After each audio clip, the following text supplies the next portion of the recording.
If you are used to scraping Google Maps, you couldn't have missed that. Let's assume you make a Google Maps search and you type restaurants near New York City. Based on this geographic location, you have now access to a list of restaurants. But when you take a closer look, it seems like there is something wrong. Each element from your list is classified based on a category. We can see that the first element is considered as a Creole restaurant, that the second one is considered as an Australian restaurant, and that the third one as an Italian restaurant. So far, so good. All of them are restaurants anyway. But what about if we scroll down a little bit more and we select the fourth one? We can see that it's considered as a cocktail bar. Is a cocktail bar the same thing as a restaurant?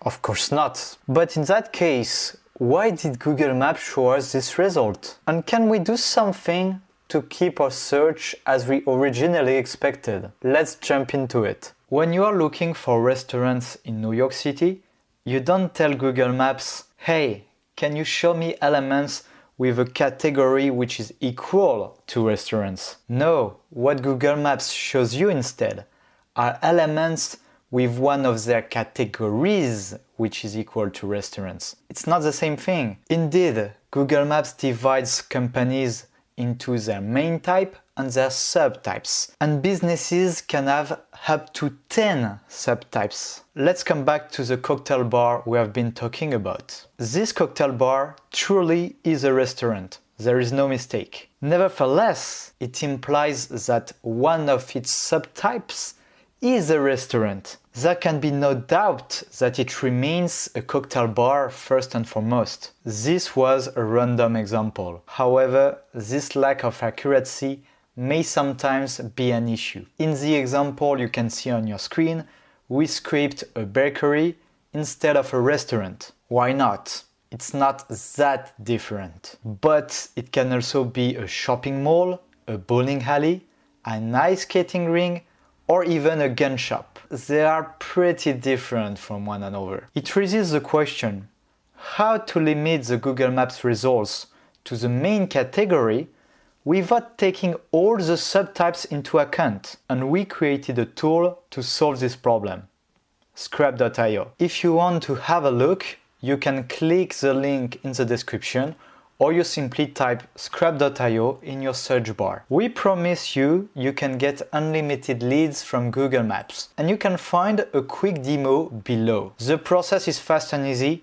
We just need to mention two things: the activity, meaning the category we want to target. We can keep things to restaurant. Then we select a city. In my case, I've only have access to French cities because I'm currently located in France. But of course, once I click on login, once I create my account by clicking on sign up now, I will then have access to all the cities from tens of different countries. I've created my account, so I can click on my dashboard now. And I end up with that page. This is pretty much the same thing as we have seen previously, even though there are a little more details. We have the activity, the country, but we can also target our leads depending on the city, depending on a level 2 division, which represents the county, but it obviously depends on which country we picked up. Then there is the level 1 division, which are the states in our case. Let's type New York for the sake of the example. I click on search and I will have around 6,000 results. But as we have said earlier, these examples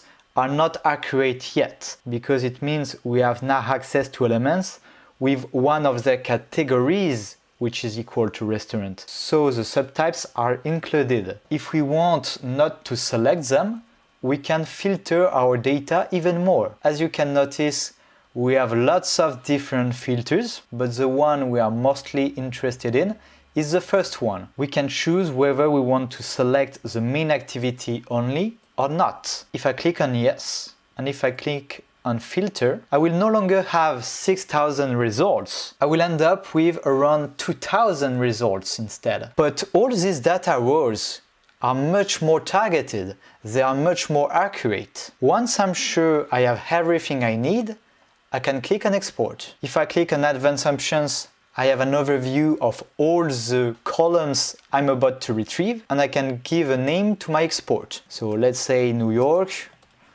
restaurant, main type. I click on export. All the exports we have done so far are located within the My Exports tab. And let's take a look at the sample I've just done. So you can download your result through a CSV or Excel file. And here is your final result. As you can notice, all the main types are equal to restaurant. So everything sounds good. This is the end of the video. I hope you have enjoyed it.